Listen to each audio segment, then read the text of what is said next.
Welcome, everyone. We are here to discuss House Bill 1328 to be presented by Majority Leader Gable. And as far as process today, I will lay it out quickly so everyone is on the same page. This is a subject matter hearing only, meaning we will not be voting at the end, but taking testimony. We will first hear from the proponents for the bill. There will be 4 proponents speaking. And then following their presentation, we will then hear from people opposed to the bill. We have 5 people who have weighed in seeking oral testimony. Because we have a different number, we want to keep the conversation balanced. We will give 20 minutes to the proponents and 20 minutes to the opponents. And due to our strict time constraints today, we have to be out of here by 11:55 on the dot to make session at noon. We will be sticking to that time frame. So for proponents, that means approximately 5 minutes per person, and opponents approximately 4 minutes per person. After which time we will go to member questions, comments, and discussion. And one note, I want to make sure that this topic is treated with the reverence and dignity that it deserves, and therefore I will remind committee members, audience members, that we will observe decorum here, be respectful of each other regardless of viewpoint, and look forward to hearing from all of you. With that, Leader Gable, when you're ready. Thank you, Madam Chair. House Bill 1328, the End-of-Life Options for Terminally Ill Patients Act, or known as Debs Law, would authorize medical aid in dying in Illinois. Medical aid in dying is a trusted and time-tested medical practice that is part of the full spectrum of end-of-life care options, including hospice and palliative care.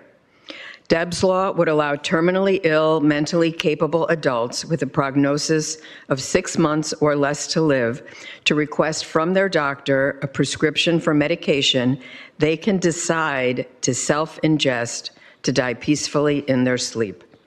Medical aid in dying is authorized in 11 jurisdictions: Oregon, Washington, Montana, Maine, New Jersey, Vermont, New Mexico, Colorado, California, Hawaii, and Washington, D.C.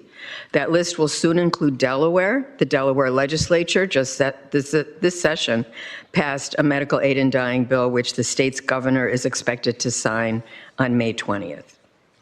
Beyond authorizing medical aid in dying for a terminally ill adult who is an Illinois resident and has a 6-month prognosis, as confirmed by 2 Illinois physicians, Debs Law also requires the following steps. Qualified individuals must be able to self-administer the medication. Physicians must inform the requesting individual about all of their end-of-life care options, including comfort care, hospice, palliative care, and pain control. No physician, healthcare provider, or pharmacist is required to participate in the law. The individual can withdraw their request for medication or change their mind after receiving the medication and decide not to take it. In fact, 38% of people do that. An individual's providers may refer the person for a mental health evaluation to ensure the person's capacity to make an informed decision. The law includes multiple protections to prevent coercion, including strict eligibility requirements, 2 separate physician assessments, and mandatory counseling on all treatment options.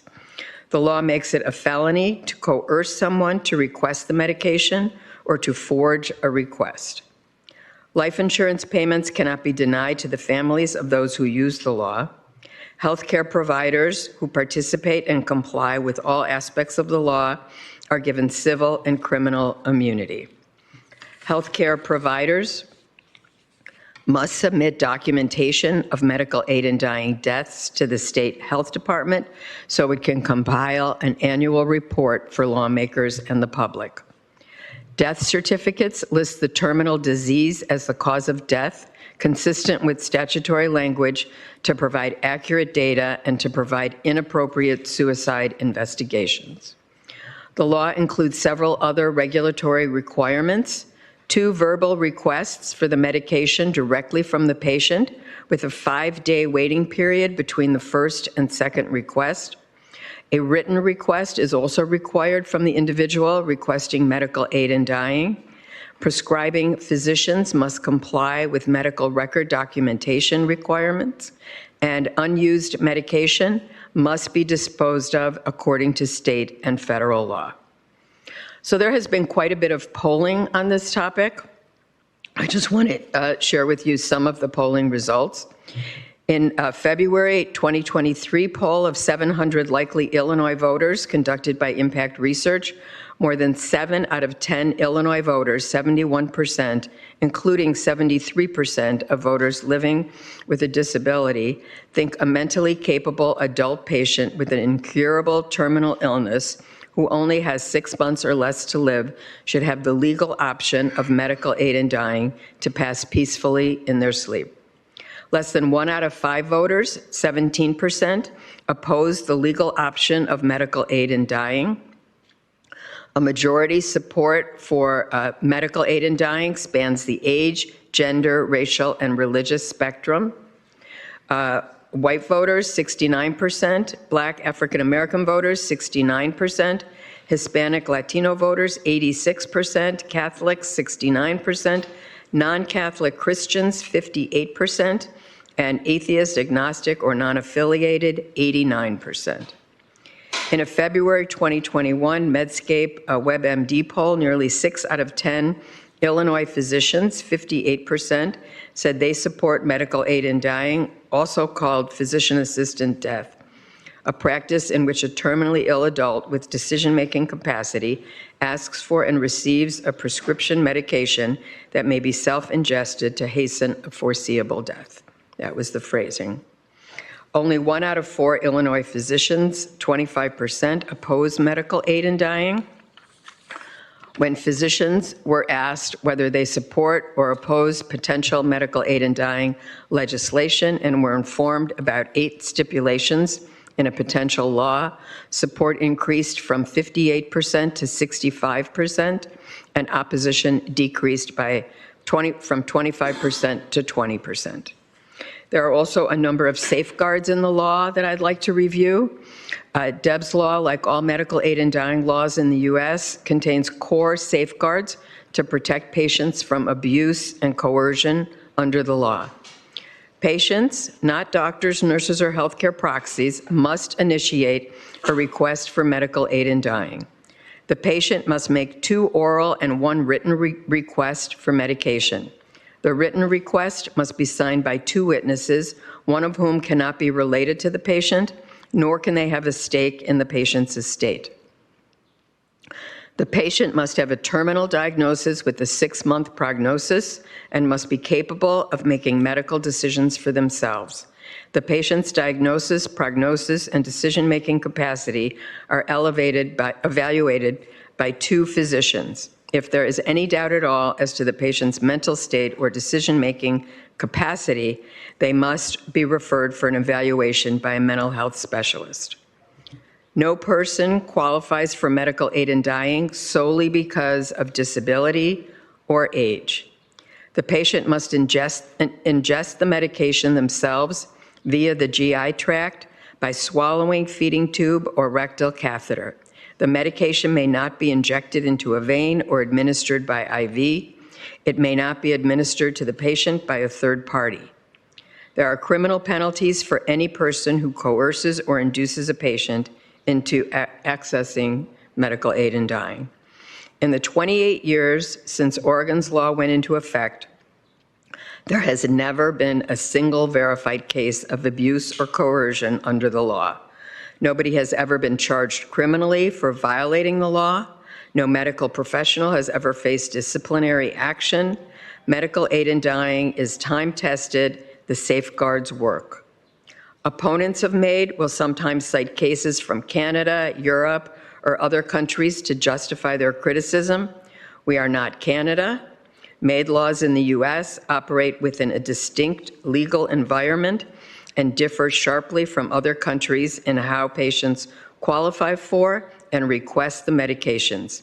It is impossible to compare what is happening in Canada with the bill in Illinois.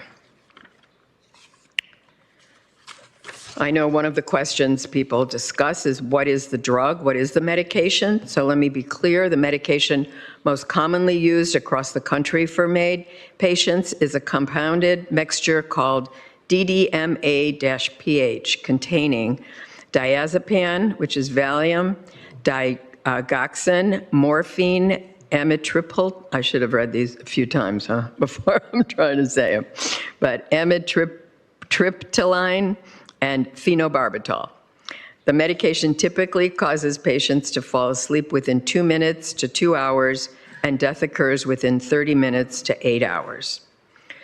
So in practice, across the authorized jurisdictions that report data, 10,211 individuals to date have chosen to use medical aid in dying. Less than 1% of the people who die in each jurisdiction use the law each year. Only 62% of people with prescriptions ingest the medication and die. Up to 38% of people who go through the process and actually obtain the prescription may never take it. This group consists of people who die without using the medication, whether from illness, another cause of death, or an unreported reason. In any case, we hear from terminally ill people that they derive peace of mind simply from knowing they have the option if their suffering becomes too great. The majority of terminally ill people who utilize medical aid in dying, 88%, are enrolled in hospice or palliative care services at the time of their deaths, according to annual reports for which hospice and palliative care data is available. I would like to next bring up Susie Flack. Is she online or? She should be available virtually. Ms. Flack, are you able to access the Zoom?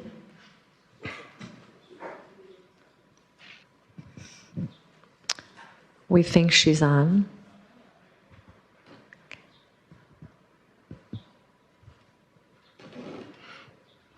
Ms. Flack, are you there? Yes, I am here. Can you hear me? We have you loud and clear. Welcome. Please state your name for the record and go ahead when you're ready. Thank you. My name is Susie Flack. I am a lifelong resident of Illinois and recently retired from a career as a special education teacher.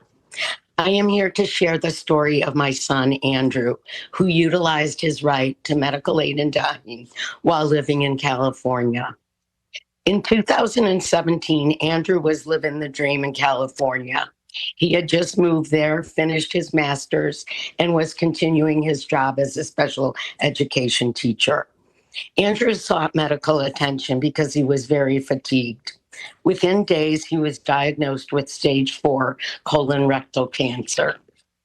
When he called me to inform me of his diagnosis, I immediately asked him to return to Illinois so he would be supported by family and friends. Andrew was a very optimistic young man. He also assumed his treatment would be similar to that which he received Ms. when Flack, he was a... excuse me, I'm so sorry. Because of being virtual, we have house rules that require you to be on camera. Can you adjust your phone to allow you to be seen? I will try. I'm not sure how to do that. There you Can are. You see me now? We got you. Oh, I'm sorry. Do you want me to start again or just carry on? I think you can just carry on where you left off. And Okay. Thank you. I'm sorry to interrupt. I'm sorry for my technological issues. Andrew was very confident that he would undergo chemo, radiation, and surgery and then be good to go. And this is how his journey began. Initially, Andrew underwent various types of chemotherapy and radiation. During a surgery to remove his tumor, it was discovered that the cancer had spread to multiple organs. In spite of this setback, Andrew remained positive while applying for medical trials and starting immunotherapy. All this time, his cancer continued to ravage his body. It was very difficult supporting Andrew from afar. And although our family had the financial resources to assist him in taking turns to go out and visit, he spent many times alone in the hospital. It was during a hospital stay in 2019 to fight an infection that Andrew received news that his cancer was terminal. My baby was alone when he heard this news. Thankfully, Andrew had an amazing team of doctors who supported him from the beginning. That evening, his oncologist stayed with him for hours, relaying his options moving forward, one of which was medical aid in dying. So the next day, when Andrew called to tell me his prognosis, I again pleaded with him to return to Illinois. This time I was met with a hardcore no.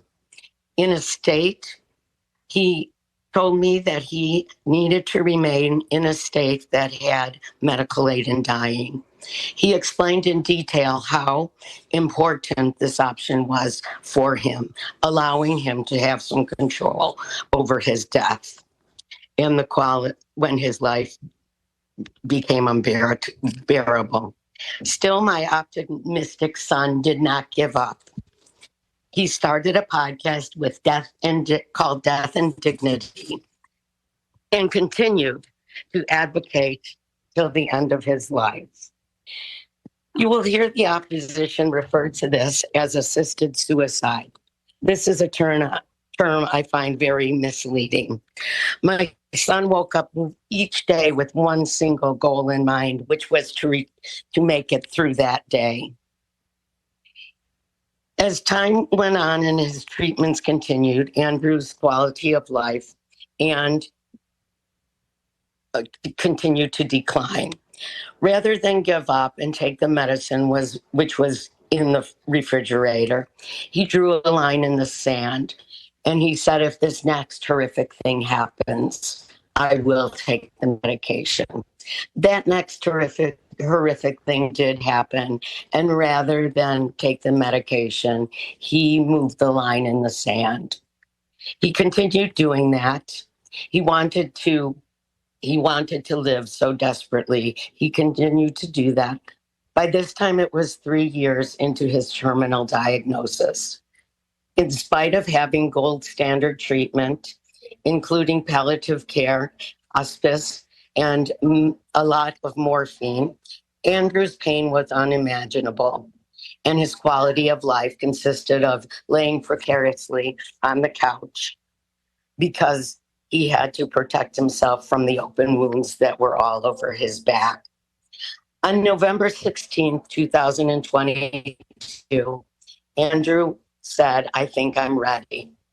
We had a wonderful day watching TV, playing board games, and having a world championship Mario Kart race, which Andrew was and remains the king of the world. At sunset, Drew's sister, his dad, his two roommates, myself, and Jackson the dog followed him into his room. Drew was a lover of music and had created a special playlist for this occasion. As the sun set and classic Beatles and Tom Petty played in the background, we knelt around his bed and shared our favorite memories of Andrew. Eventually, the hospice nurses came in with medication mixed with raspberry sorbet. Andrew gobbled that down, licking the spoon since he hadn't been able to eat for a while. Within 2 minutes, Andrew fell asleep. 2 hours later, he peacefully took his last breath. Andrew's last words were, I'm happy. He was 34 years old. I urge you to vote in favor of this tried and trusted bill, making Illinois a leader in the Midwest and ensuring that no one else has to endure the same fate as my son. Thank you.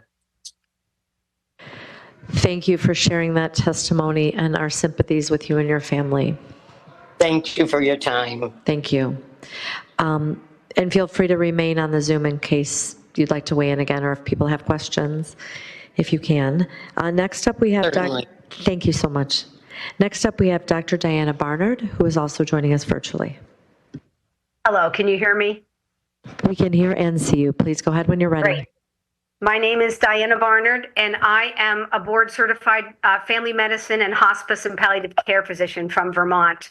I've spent the last half of my more than 30-year career working exclusively with patients who are navigating serious and terminal illness. The way that we die today looks so different than it did many years ago when most of us died suddenly or after very short-lived illnesses or infections that we had very few tools to treat.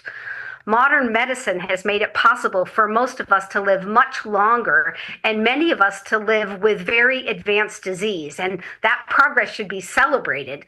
But that same progress means that some of us are living the final phase of our life with a heavy disease burden.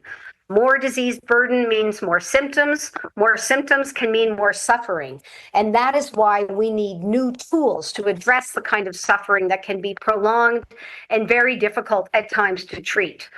I've cared for thousands of terminally ill people, and I have personally watched hundreds of people die. Each one is so incredibly unique and deeply, deeply personal. No two are alike, and you cannot always plan what's going to happen. Some people will find very deep meaning in the final phase of life with symptoms that are relatively easy to control. But others will face suffering that is difficult to control, if not impossible, and it can feel very meaningless and needless when it comes in the final days before you die, even when you have the best of hospice care. People living with terminal illness, as we heard from Susie, like her son, they want to live. They desperately want to live. And it is only when the treatment options are exhausted or they come with intolerable side effects that people are forced to reckon with the fact that their life is ending and then shift toward having some priorities about how they want to live their final days, what constitutes an acceptable quality of life for them, and how they want to die. Medical aid in dying is about respecting the very broad diversity of individual needs and values at a profoundly personal and private time. It is completely voluntary for patients as well as physician prescribers and other prescribers. Only the patient decides whether or not to move forward. Those who do not believe in the concepts have absolutely no obligation to participate. You will hear from people who are fearful about medical aid in dying, and these fears are largely exaggerated and unfounded. Medical aid in dying laws have very strict eligibility criteria and several safeguards, including multiple requests, a mandatory second opinion, and mandatory reporting for each and every prescription written. I speak for more than 25 years of experience with the practice that shows that these laws are working well and as intended and without substantiated issues of coercion or abuse.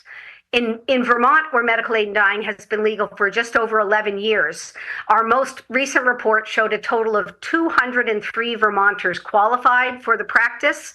Most of them had cancer, and ALS was the second most common. I'm going to pause there. I'll be happy to stay on and take questions if desired. Thank you for your testimony. Next up, we have Kadeen Bennett, who's joined us in person. Yes, good morning, and thank you for allowing us to be here today. My name is Kadeen Bennett with the ACLU of Illinois, speaking in support of HB 1328. The ACLU's interest in this issue stems from our historic commitment to bodily autonomy, and in this case, our support of a person's right to use or refuse treatment and their ability to access the full range of end-of-life care options, including comfort care, pain control, palliative care, hospice care, and aid in dying. We want people living with a terminal diagnosis like Deb Robertson, who this law is now named after, to have a full range of options available at the end of their lives. To that end, we partnered with Compassion and Choices to draft legislation that incorporates the approach that has been foundational in other states and reflects lessons learned over time. Some of the testimony you may hear in opposition to Deb's law focuses on concerns raised by some of the ACLU's allies and friends in the disability rights community, organizations that the ACLU has worked with, including on current ongoing litigation, to assure that people living with disabilities have the choice to live in their community and make their own decisions about healthcare. Some of these concerns reflect fears of coercion or abuse of people who are living with disabilities by family members or based on their history of experiences with aspects of the medical system. Understanding their historic opposition and our understanding and agreement that aspects of our current healthcare system are broken, we reviewed concerns and arguments raised by disability rights advocates and included protections we hope could address those concerns. After drafting and before filing legislation, we met with members of the disability rights organizations to go through the language, learn more about their concerns, and solicit input on additional language that could make the bill stronger. We continued the outreach even after the bill was filed last session and remained open to suggestions. While we respect all voices in this debate, we believe that the movement for bodily autonomy for everyone, including those living with disabilities, must now include a full range of options when one is facing a terminal medical diagnosis.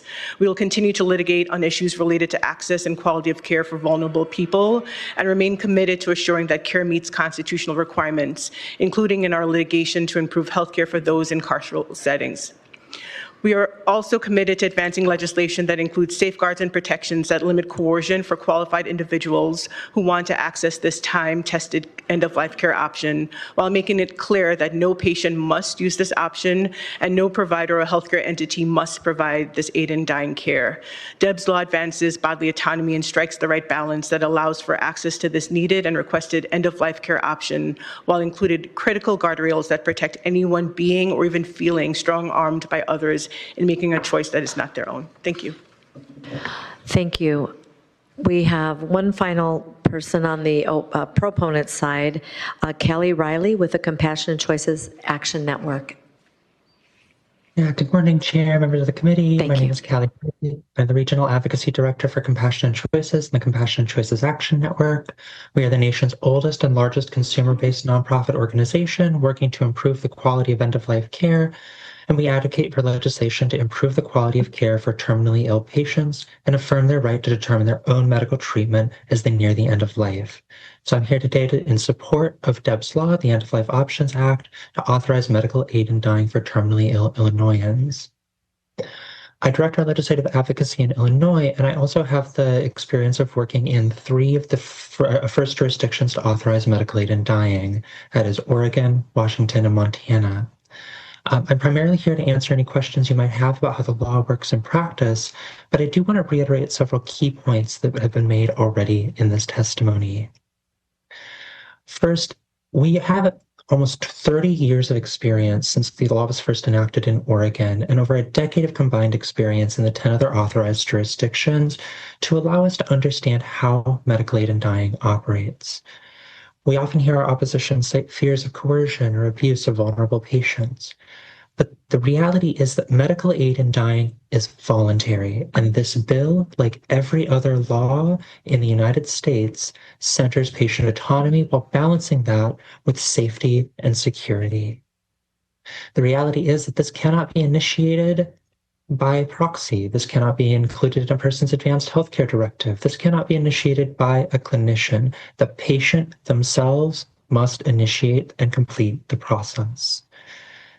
But we also know, as you heard from Susie, and as you've seen in written testimony, as we've heard other Illinoisans talk about this here, patients who access medical aid in dying want to live, but they will not. They are terminal and they will die.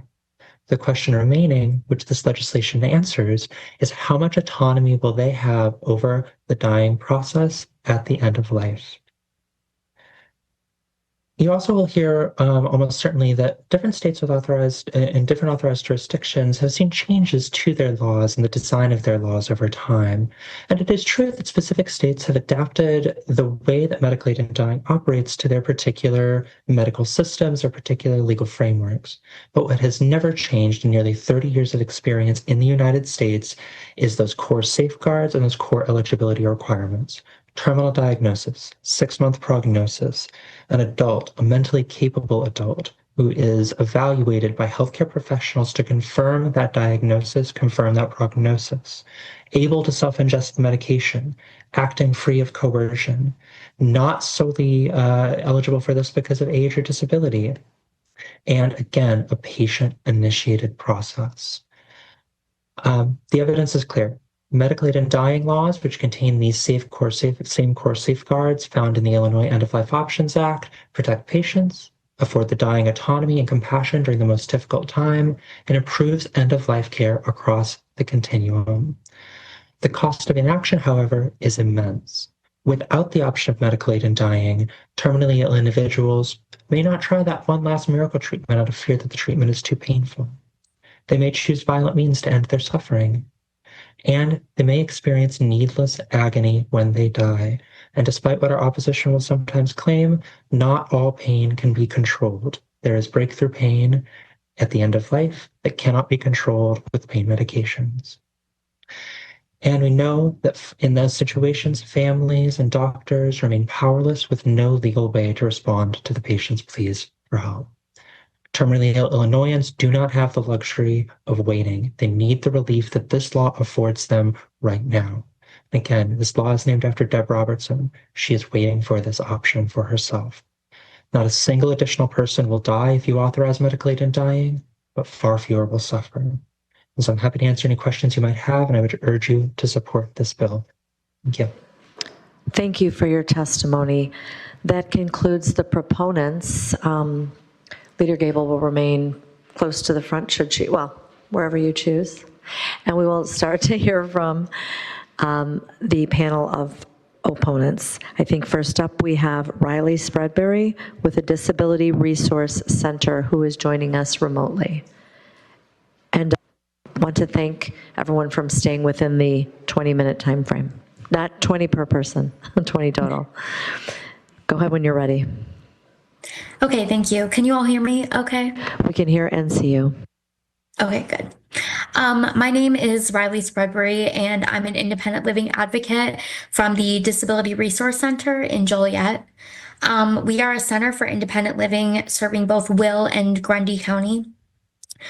Due to my place of employment, I work with and advocate on behalf of disabled individuals every day, some of which have been relegated to nursing homes and skilled care facilities where their ability to contribute to society is often disregarded or overlooked. As someone with a disability myself, I use a wheelchair.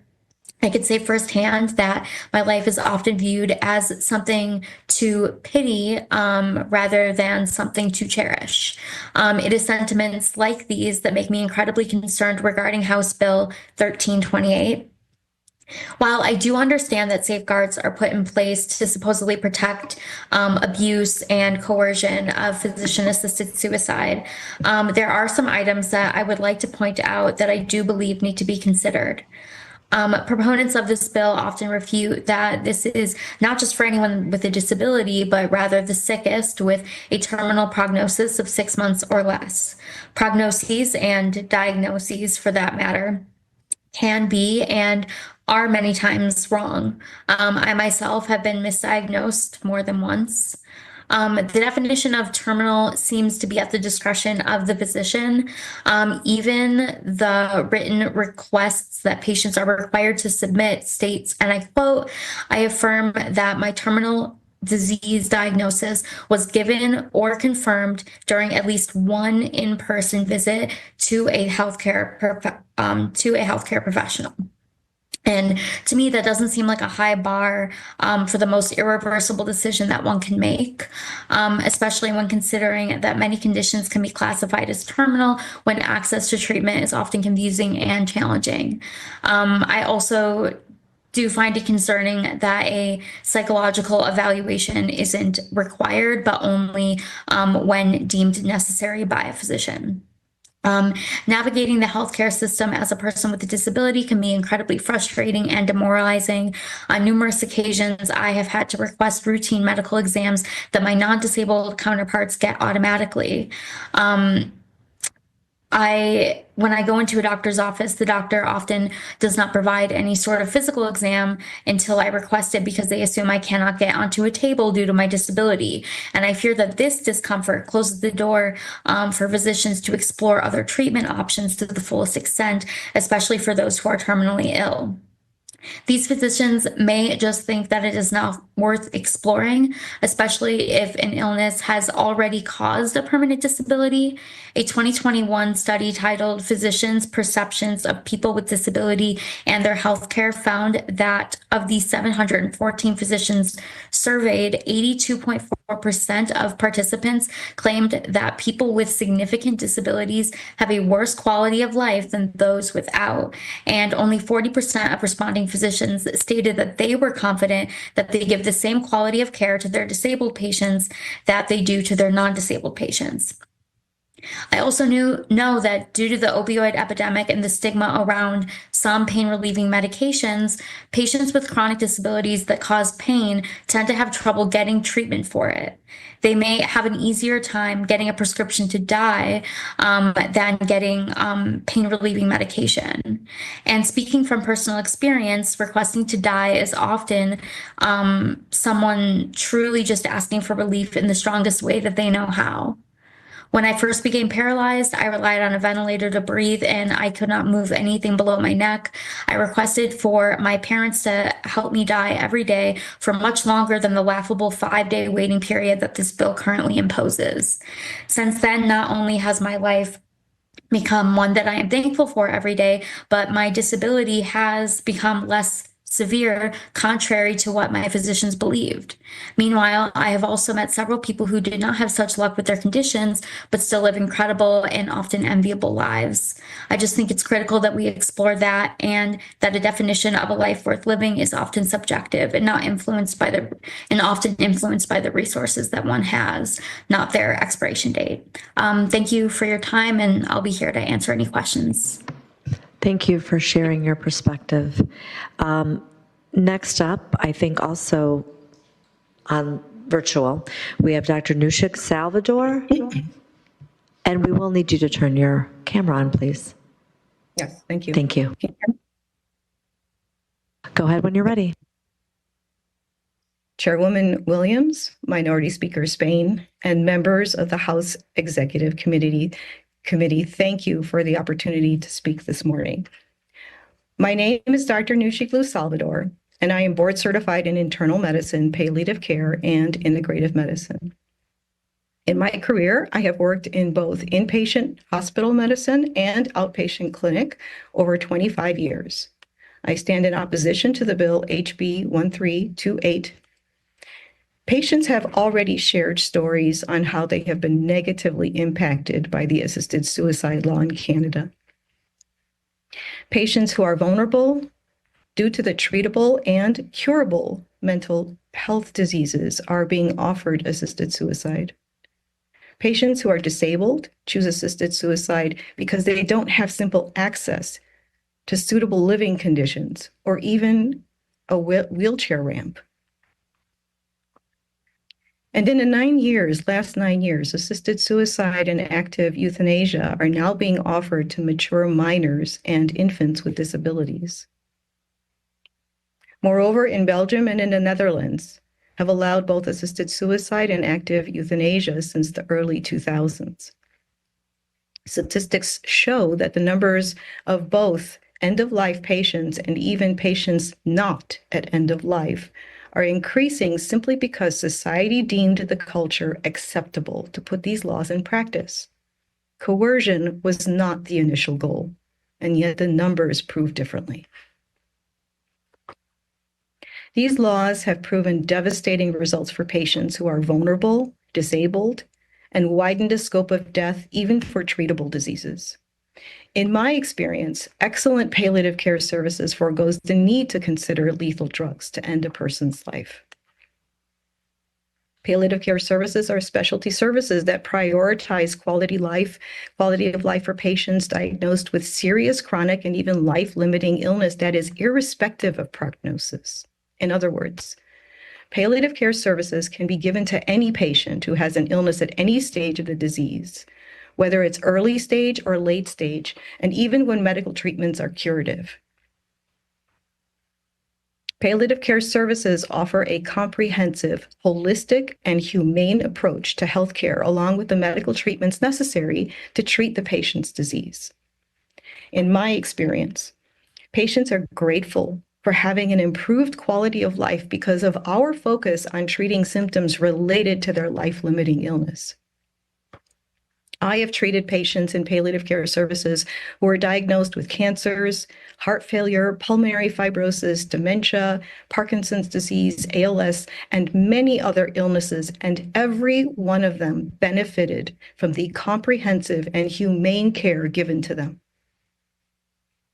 Palliative care services are distinct from hospice services. However, they are on a continuum the same way the trajectory of any life-limiting disease would be on a continuum.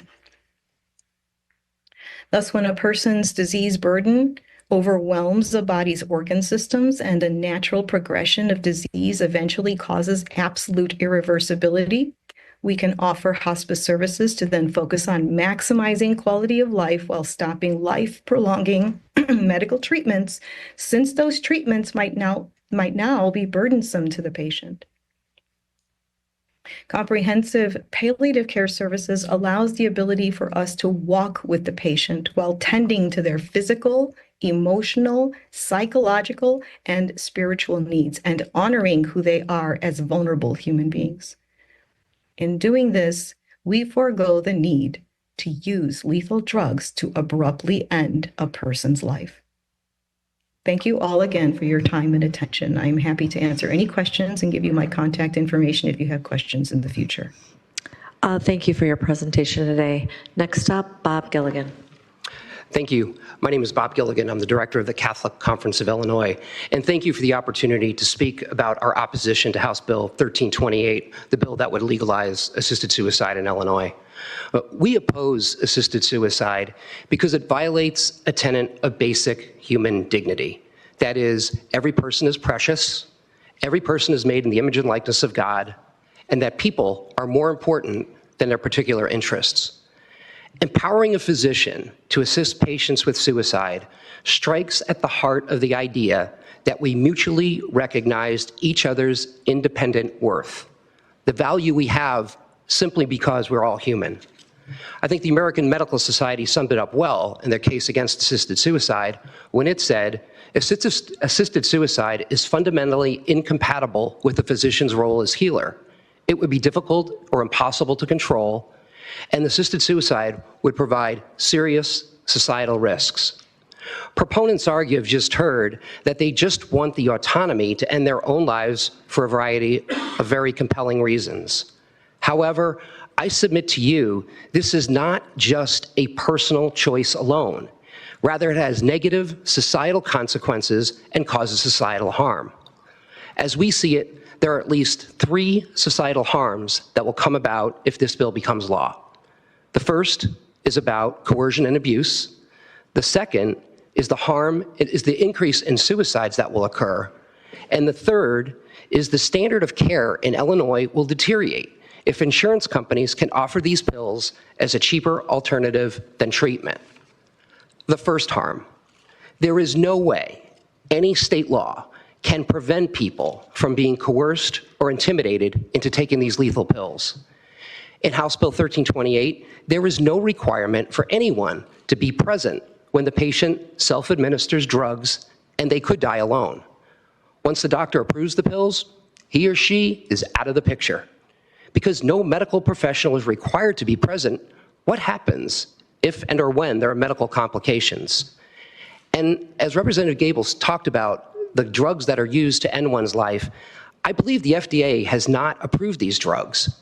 And I'm glad Representative Gable tried to cite their names. I cannot either. I'm not an expert in drugs or chemical compositions, but the fact of the matter is that these potent lethal drugs will be laying around people's homes if the high percentage of people, as Representative Gable cited, do not take them. How do we know the death is voluntary in assisted suicide? There's no requirement for a person to witness the death. There's no meaningful protection to prevent an abuser or self-interested person from administering the drugs to a sick, elderly, or disabled person against his or her wishes. Because the patient could have had the prescription for months, who verifies that the patient made the final consent? What if the patient changes their mind and a family member coerces the person to take the pills? And there's no requirement, as I said, for safe storage of these pills. There's no ombudsman, there's no emergency number, if complications, nothing. It's almost as if the state doesn't have an interest if there's coercion under assisted suicide. My point is you cannot prevent people from being coerced under assisted suicide laws. The second harm is that more people will commit suicide. In a peer-reviewed study released in 2020 by David Patton, he found, quote, "There is strong evidence that legalization of assisted suicide is associated with an increase in total suicide, especially for female and older people. And now, as you well know, it is the policy of the state of Illinois to try to bolster mental health services and try to curb the number of suicides. This legislation works against everything you are trying to do. 49,000 people in 2023 ended their lives in suicide. Someone's family member dies every 11 seconds. I ask that you take into consideration not only the people who want to end their lives via assisted suicide, but consider the person out there that is vulnerable right now, who's not doing well. Once you give a green light that this is okay, that assisted suicide is okay, you are going to get more of it. The state of Illinois will get more suicide. Legalizing assisted suicide normalizes suicide for all. The third harm, there are doctors in states where this is legal who will tell you the standard of care at Illinois will foreseeably deteriorate. Legalizing assisted suicide will sadly but foreseeably alter the landscape of treatment options. I don't have time, but I can go into particular stories of people in Oregon that have been coerced or provided incentives by their insurance company to take these pills. It's been mentioned about the safeguards in this bill. I should just briefly mention that no state that has legalized assisted suicide has tightened eligibility requirements after passage. Yet there are states that have once restricted assisted suicide to their own residents that have changed their law, or the courts changed the law to allow anyone to come to the state to end their lives. States are also trying to eliminate terminal diagnoses and the safeguards and others. It's interesting to note, one final point, there's one safeguard that's not in this bill. Why are physicians not mandated to refer a patient for psychological evaluation? That's mandatory. Only 3% of patients referred in Oregon when it indicated that 25% of the people were depressed who wanted to end their lives. So where do we go from here? As you can see, the harm of legalizing assisted suicide far outweighs any purported benefit. The advances in palliative care and hospice care are the compassionate answer to end-of-life issues. Thank you for taking some time to listen to our concerns. Okay, thank you. And I note that if anyone doesn't get to speak or has more to add, you can submit written testimony that we will consider as also. Next up, Mr. Manson, if you keep it tight, we're running a little bit short, and I don't want to shortchange our last witness. Understood. Thank you for the opportunity. Chris Manson with OSF Healthcare. We have 16 hospitals in Illinois. I just wanted to point out, sponsors and supporters have said that no one will be forced to participate in this, in assisted suicide, no hospitals or health systems or providers. And they say that's in the legislation. But unfortunately, the legislation does say that if you do not want to participate, you must, at a minimum, refer patients to someone that will. And for Catholic healthcare or other faith-based healthcare providers, that kind of reference to referring, it really is a big red line. And for us, that's like being complicit, and actually it's almost as if we just took someone to the physician, to another physician, to go ahead and commit suicide. So it is a big issue for us. The legislature, the Illinois General Assembly, has recognized those kind of concerns for faith-based organizations with other issues. That's why we have the Healthcare Right of Conscience Act. It's mentioned in the legislation that's proposed here. However, it's only a snippet of the Healthcare Right of Conscience Act, and they only talk about referral, and they don't talk about other options that are identified in the Healthcare Right of Conscience Act. So OSF and other faith-based healthcare providers are very concerned that we will indeed be forced to provide these services if this becomes law. And we've shared these, just so you know, we've shared these amendments through IHA with the sponsor and with the ACLU, and even conversations with the Speaker's office as well. Thank you. Thank you. And our final witness, Sebastian Niles. Go ahead when you're ready. Thank you. Good morning, committee members. My name is Sebastian Niles, and I'm the Healthcare and HCBS Policy Analyst at Access Living, a disability service and advocacy center led by and for people with disabilities in Chicago. Access Living has monitored and engaged on the national debate regarding the end-of-life options since the 1980s. Disability organizations across Illinois and the nation have maintained the stance that physician-assisted suicide provides additional avenues for people with disabilities to experience harmful discrimination and bias within healthcare. In fact, the National Council on Disability, an independent bipartisan federal agency, recently addressed a letter to the Illinois General Assembly, urging legislators to read the report on the dangers of assisted suicide and not pass such legislation, as the safeguards in this bill do not address the concerns or protect people with disabilities. I'd like to present some of Access Living's concerns on HB 1328. System inequities in healthcare impact end-of-life decisions for people with disabilities, especially those who have been historically experienced racism and discriminatory practices in healthcare. People with disabilities who are also people of color experience double discrimination in healthcare settings that limit access to proper treatments and care. Studies have shown 82% of physicians believe people with disabilities have a lower quality of life, and additionally, only 49% of people with disabilities felt their providers always listen to them, while 43% felt their providers consistently spent enough time with them. This number is compounded by race, gender, and class. Lack of hospice care within the Illinois Department of Corrections threatens the health and well-being of the 30,000 individuals incarcerated in our state, with almost 40% of those having a disability. Wexford Health Solutions, the contracted healthcare provider within IDOC, has been found responsible for deliberately delaying testing and treatment in multiple court cases. A review by a court-appointed expert of 33 death records between 2016 and 2017 found that 50% and 58% of those deaths were preventable. Hospice care is not provided to any individuals within IDOC. Most terminally ill individuals are left to die in their cells with very little care available to them.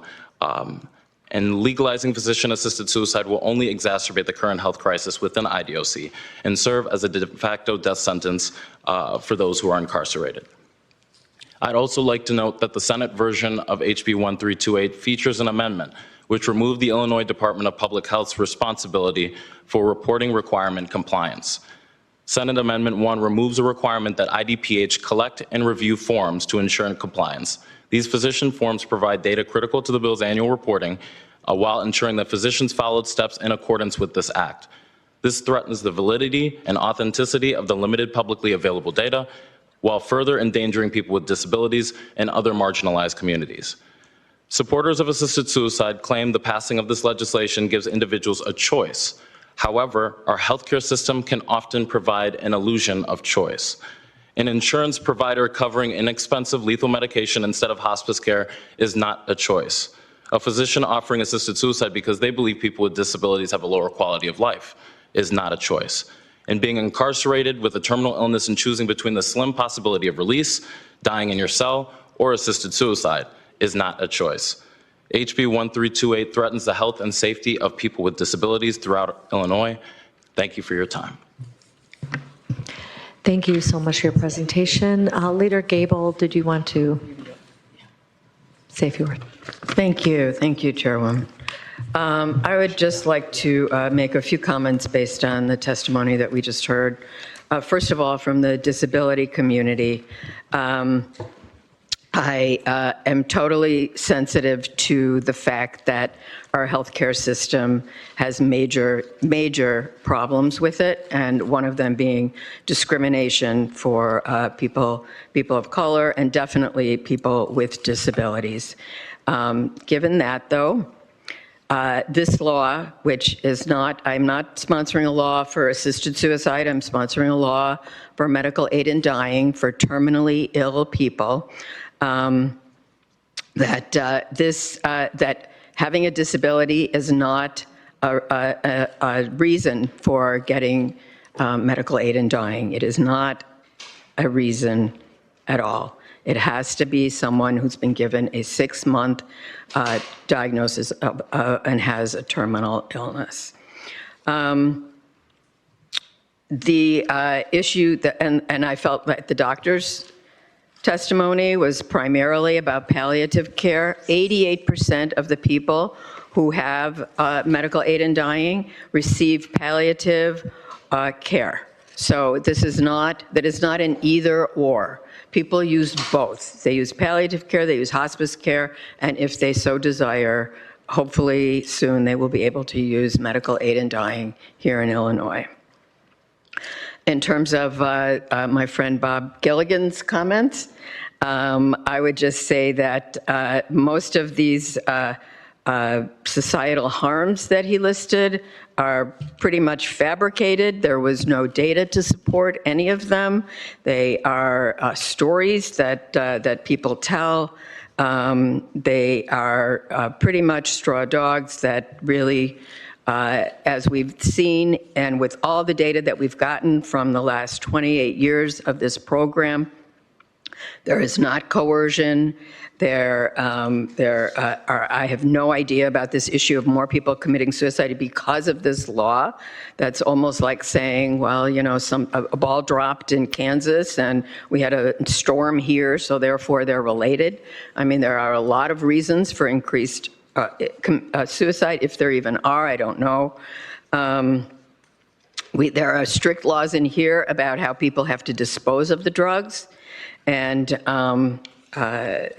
those are, one, I would like Kadeen Bennett to just reply to the IDPH piece that was changed in the Senate. Yeah, the Department of Public Health asked us to take out a component that said that they would collect and review forms to ensure compliance. That is not within their ability to do that. There is language in the bill that says that if doctors don't fill in the checklist and information about who is access aid in dying, then they would have some kind of disciplinary penalty that's in accordance with their medical guidelines and rules. So that could affect their licensing.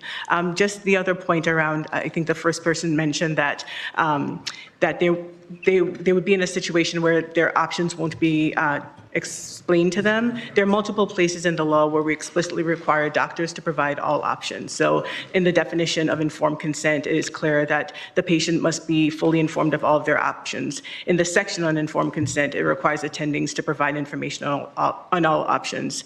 Section 30 talks about the attending physician requirements, and they are also required to provide all treatment options as well. And then to the point about the Healthcare Right of Conscience Act, in the sections dealing with healthcare entity protections and healthcare professional protections, our language explicitly says that people are required to follow the law as indicated in the Healthcare Right of Conscience Act. It is very clear that it refers to the full law. It does not pull any particular pieces of the law. We don't want to have a situation where in one kind of healthcare, there are some parts of HCRA that you will be protected or followed versus another place. So it is uniform.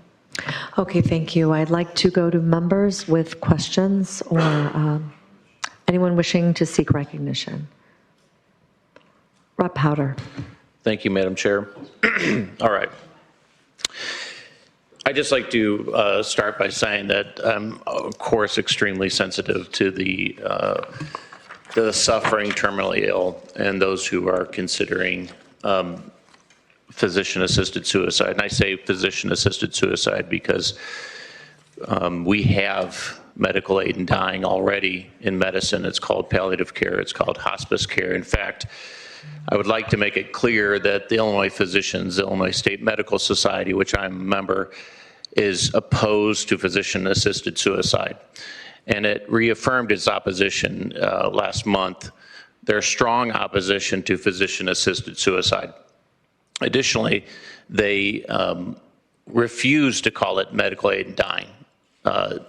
That is a manipulation of the language. This is physician-assisted suicide, and they will only refer to it as physician-assisted suicide, and they will be opposed, as well as the American Medical Association has remained opposed. So I just want to make that clear, that the unified voice of Illinois physicians, despite any polls that we saw, is opposed. Physicians in Illinois, of which I am one, is opposed to physician-assisted suicide. And why are we opposed? Well, there's so many reasons, and I want to amplify some of the ones we went through today. But especially, I want to bring up the idea of coercion, and that is a huge ethical topic. And to hear that there is no coercion, where all we see is every state and every country, it's been tried, it expands, and the fears of coercion are realized, and we hear story after story, and what we have is stories.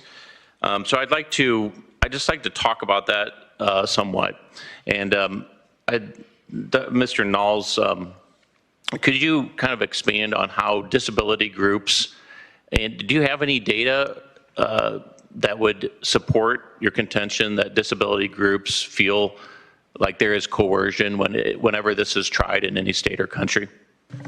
So I would point to the 2019 report by the National Council on Disability, where they fully laid out multiple instances of coercion.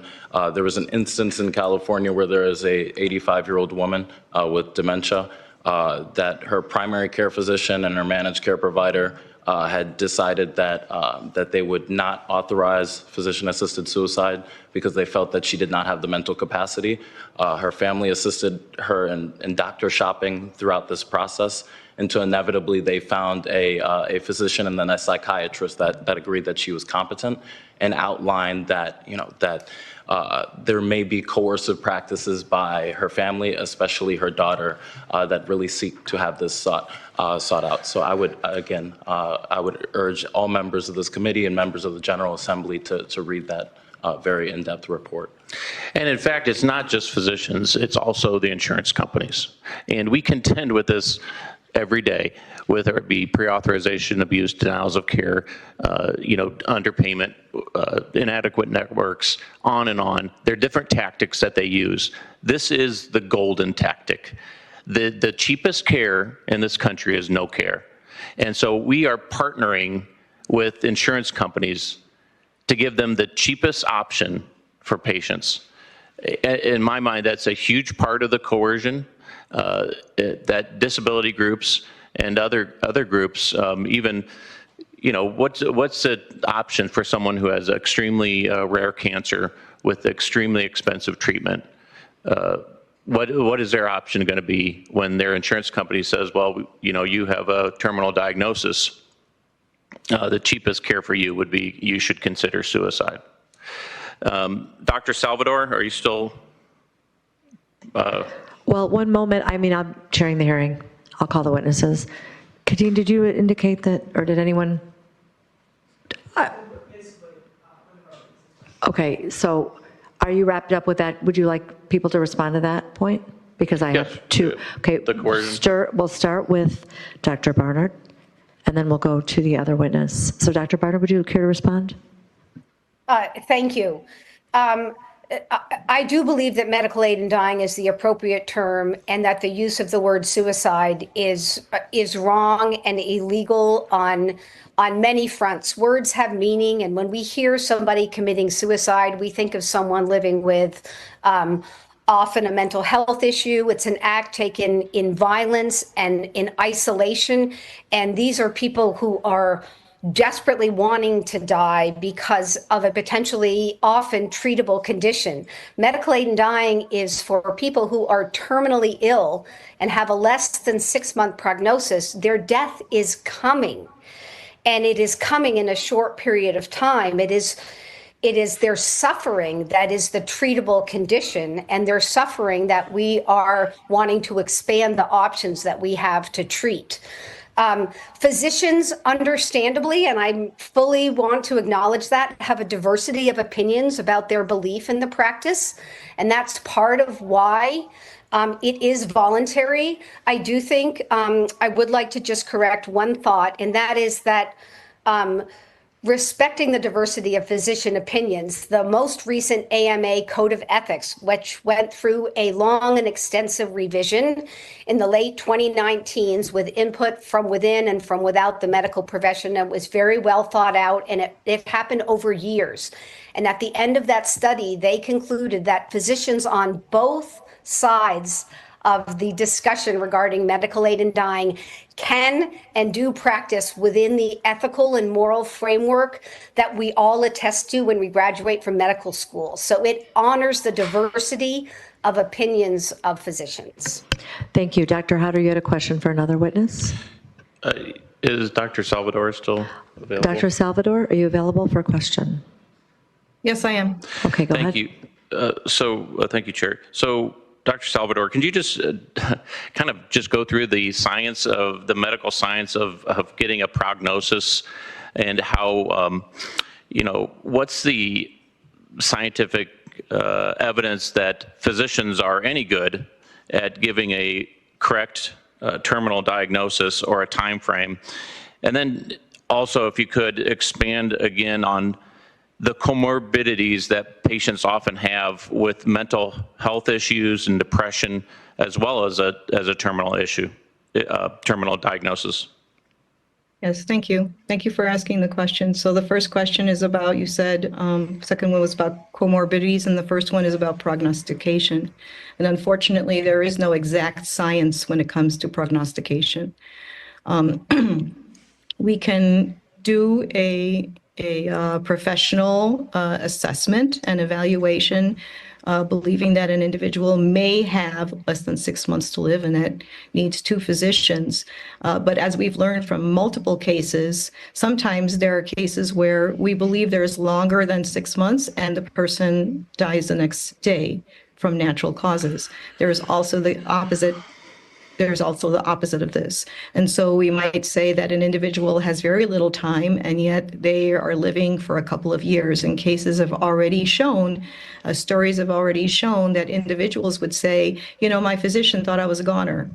And we made plans and we did a living will, and I'm still here after a couple of years. And the sadness about that is that how many individuals have been missed in terms of misdiagnosed in terms of this, or prognostication. Now these individuals are saying that they've flourished, they have spent time with their family, and they look back and say, had I had listened, my life would have ended at that time. So prognostication is unfortunately not an exact science. The other thing is about terminology, which I will say is that this is not medical aid in dying. This is medical aid in death. And palliative care is the best service to give to patients when they feel isolated, alone, lonely, fearful, vulnerable, and in pain. What we need is to increase services to help them with that in a compassionate and humane way. That is the way we treat one another in terms of being in a society that is humane and compassionate with one another. Concerning comorbidities, individuals who go through, most individuals who go through a very serious diagnosis, like a life-limiting diagnosis, will naturally feel anxiety, fear, and depression. Safeguards that are so-called safeguards that are out there, unfortunately, fall through the cracks, and the human condition is one where abuse will simply occur. One particular individual said that we are not Canada and we're not US, but we are human. All of us are human, which means that when certain things are in place and society accepts a particular type of action, like assisted suicide, it will turn into active euthanasia. We need to learn from our own individuals, human beings, where this has occurred. This is occurring now in Europe and now in Canada. Okay. Did you want to respond? Just one point in terms of the diagnosis, the language around what's considered terminal and the process for a doctor to assess whether or not someone is terminal was made in collaboration with ISMS. We drafted language, we went to them to get their sense of what should be in a law. They explained to me in great detail their process of trusting doctors to make these decisions. They're decisions they have to make every day, especially when dealing with people who are terminal. So just wanted to share it. That's where some of that language and those frameworks came from. Also, my understanding of ISMS is that it is a divided house. They had one position, now they have a new position.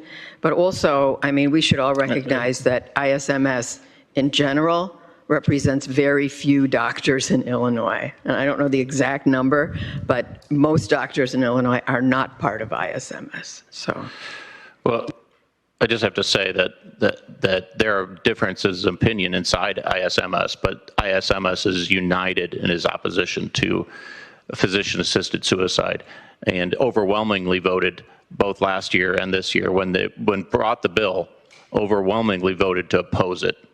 So there is definitely differences of opinion. I think that was pointed out. One more question I would have for the physician. Okay, for which physician? The Dr. Salvador. Salvador, if you could respond. So I have one more question. Since you're a medical doctor, isn't it correct that the cocktail that is used is extremely high doses, and we're talking hundreds of pills are dispensed, and often causes a lot of vomiting and cause lots of nausea. In addition, the time it takes for a patient to die is unknown. It can take hours and hours. So we're talking about a very dangerous cocktail of drugs, hundreds of pills that are going to be self-administered with no help from someone else. There's no medical person available. And if those drugs aren't used, we have extremely dangerous, hundreds of dangerous pills that they're supposed to dispose of, but we all know how that goes. So we possibly could have a situation where there's hundreds of dangerous pills in a person's house, and there's no medical control when they actually do ingest, if they're able to ingest. Is that accurate? Yes, it is, absolutely. I agree with everything that you just said. I'll also comment on the fact that when a person is going through the active dying phase, their body is already going through organ failure. This is not just heart failure or pulmonary or lung failure. This is also gastrointestinal failure. So that means there could be partial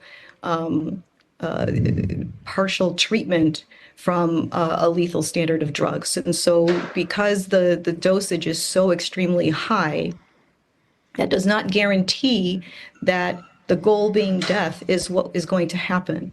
So that individual can actually suffer and just not speak and be able to tell anybody around them what they're experiencing. Yes, their respirations may slow down, and yes, death is the eventual goal. But in gastrointestinal failure, which is why we do not feed patients in hospice when they cannot eat, we don't force this upon them. Unfortunately, just because the patient cannot talk does not mean they're not suffering.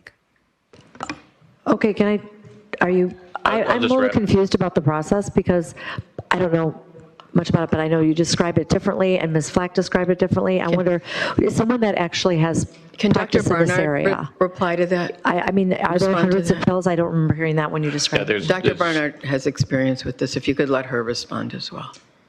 Dr. Barnard, can you respond to that piece? Thank you. So first of all, I would say that all of the medications that are used for medical aid in dying are FDA approved.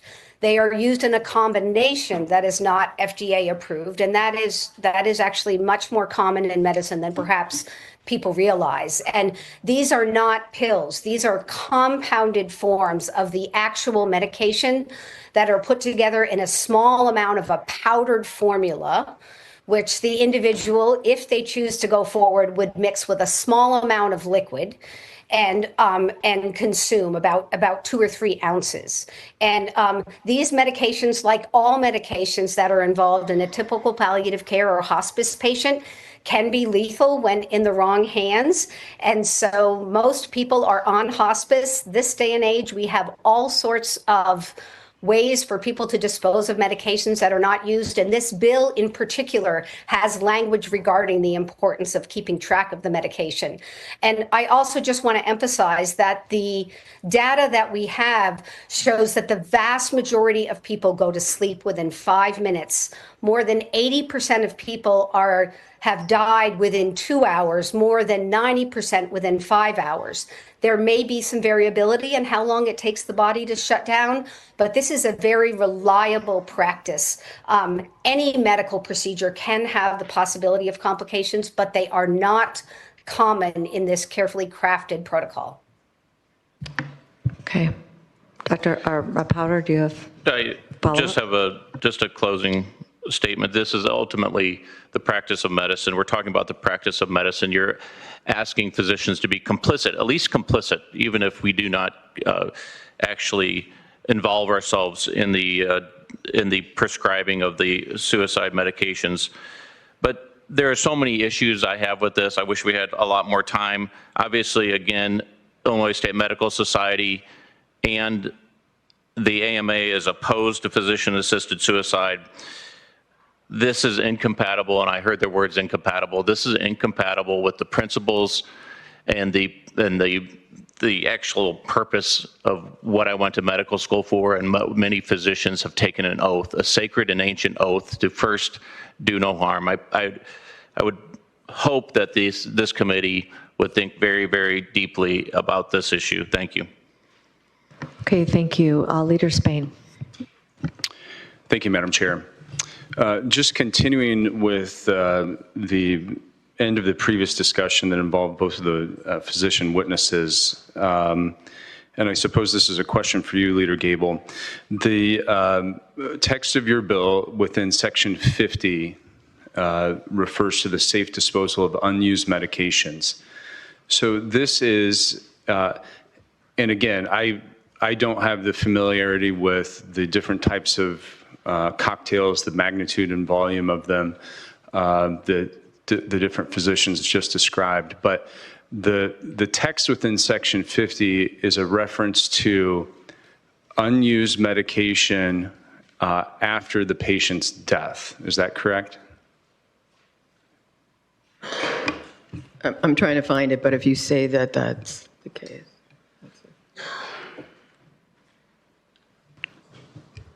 After the qualified patients. Okay, so, and again, it's unclear to me because presumably there's a there's a prescription that would end a patient's life. I would presume there wouldn't be unused medication after that event. But again, what about you made reference? Well, they may pass away without using the medication. Without using the full dosing? I think that's what they're looking at, without using it at all. You talked about some of the patients used, maybe 38 or 39%, I believe was a statistic that you mentioned, may not utilize this medication. Is there anything regarding safe storage of that medication, a dangerous and lethal cocktail that the patient may have access to for 6 months that they're involved in a terminal diagnosis? The requirement is that they dispose of it as required by current state or local law.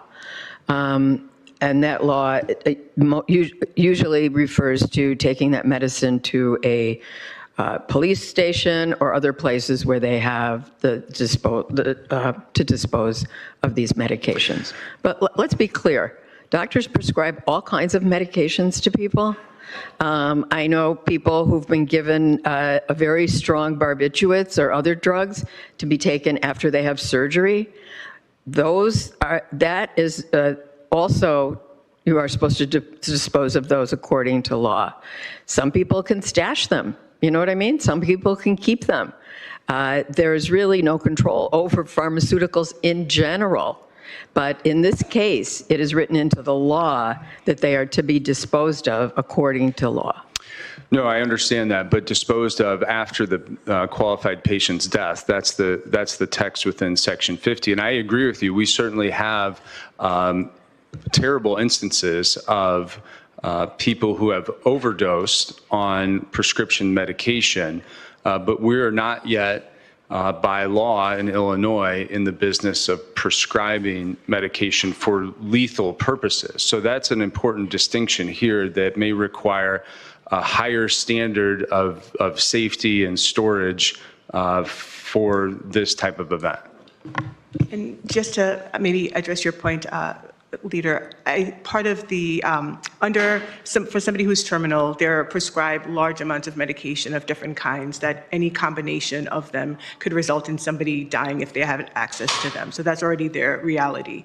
This is a prescription for one dosage of medication that would allow them to hasten their death if that's what they chose to do with it. So this law doesn't have a separate process in place because then you would have to have a separate process for all of the drugs that people who are terminal have access to. We've not seen any evidence that there's been a case in any of the states that authorize aid in dying where somebody has gotten their hands on the medication that's resulted in somebody's death who they weren't intended to have it. And I think if that were the case, we would probably have had lots of news stories about it. Thank you. I would just, I'll move on, but there is a clear distinction between current prescriptions that may be available for palliative care or other purposes, and a prescription that is made for the purpose of death. And so that is a new standard and new frontier with where we're going to here. Let me ask a different question, either for the sponsor or for you, Ms. Bennett. Why is there not a psychological evaluation required in this legislation?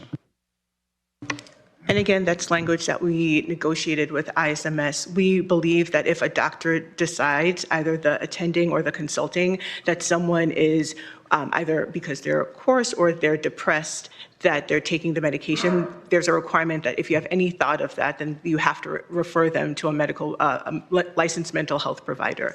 We did not do it for everyone because everyone may not need to have that kind of assessment. So in consultation with the ISMS folks, we learned that doctors have training in order to identify whether or not somebody needs to seek this counseling, so the legislation reflects that. Thank you. Leader, could I quickly? But let me just say, we have 5 minutes left. I apologize, but Representative Leader West would also like to seek testimony. So may I ask that you revisit this after? I just don't want to not give everyone an opportunity. I apologize. And keeping in mind, we can always submit written. This is not going to be the last we're going to have this conversation. So, Leader, if you could wrap up so Leader West could also say a few words. Thank you. So, Ms. Bennett, in your testimony, you referred, and we've heard a lot of the witnesses talk about the issue of coercion. You made reference that, and I don't want to put words in your mouth, were you suggesting that the ACLU may pursue follow-along action, a trailer bill, something intended to address coercion? No, what I was saying is that we do work on behalf of vulnerable communities and their access to healthcare, including people who are in prison, and we will continue to do that work. So if there are situations where somebody who is in a prison facility or in a developmental disability facility is being denied or forced into any kind of care, we'll continue our work to make sure folks have access to constitutional care. Okay, through advocacy. Yeah, and I was also being clear, we would not run a bill or be proponents of a bill that would harm the people that we work for in terms of making sure they have access to quality care that's not coercive. Okay, I understand that. I would say I am concerned about the issue of coercion. I don't think we've come close to adequately addressing potential coercion from family members, physicians, payers. So this remains a significant issue. Speaking of payers, what is the cost? We're running very short on time. We do have to be upstairs at noon. This is a life and death issue, Madam Chair. This is not going to be the last conversation we'll have on this. I understand that, and I am totally empathize with that. So what's the cost of the prescription? What's the cost to a patient to receive this physician aid in dying? I think Dr. Barnard can answer that question based on her experience in other states. Okay, we have 3 minutes left for Leaders West to weigh in. So I would like to go to that point and have this conversation Madam Chair, we have delayed the convening of the House of Representatives for some of the most trivial well, that is not my call, unfortunately. Bizarre reasons. So we can't wait a few minutes to it is not my call. To gavel in and out to the House today so everyone can go home while we debate life and death here? I think that this will not be the last conversation. This is one of many hours of conversation. Leader West. I'll go ahead and give it back to you, Madam Chair. I do not want to be rushed in this, so I'll give it back to you. Great. Go ahead, Leader Spain. Thank you, Madam Chair. Just, again, the question about the cost. Can Dr. Barnard answer that? The typical cost of these medications across the country right now, the formula we're using is between $500 and $700. And to my knowledge, in every state, there are different avenues to assure that the cost of medication is not prohibitive to those who might need to access it and might have challenges in paying the cost. Thank you very much. Last question, and just an observation. I do see some inconsistency in the application of the Healthcare Right of Conscience Act. And so we know some of the protections made available for providers in the Healthcare Right of Conscience Act. It is incorporated by reference throughout the legislative text, but Section 65 Part B appears to require referrals to, if a provider does not seek to participate in this program, we need to have some clarity between the Healthcare Right of Conscience Act, which does not compel referrals to objectionable services. And so that, again, the act is incorporated by reference, but that text within Section 65 is inconsistent. Well, it says in accordance with the Healthcare Right of Conscience Act. So there's a portion of the Healthcare Right of Conscience Act that says what happens if you're not able to provide care, and it talks about you could refer someone. It's not a medical referral we're talking about, so it's not I'm getting an authorization from my doctor traditionally. It's in the way that the Healthcare Right of Conscience Act is set up to refer a patient where they could get access to care. Actually, I passed that bill a number of years ago. And even if for abortion, for example, it was, if you can just show in a phone book, here are some doctors listed. Okay. That was enough. Okay. All right. Thank you, Leader Gable. Thank you, Madam Chair. Thank you. And again, this is one of many conversations that are happening and will continue to happen on this very, very important topic. Thank you very much. Thank you all, this. and we will look forward to further discussion. With that, the Executive Committee shall recess until the call of the chair.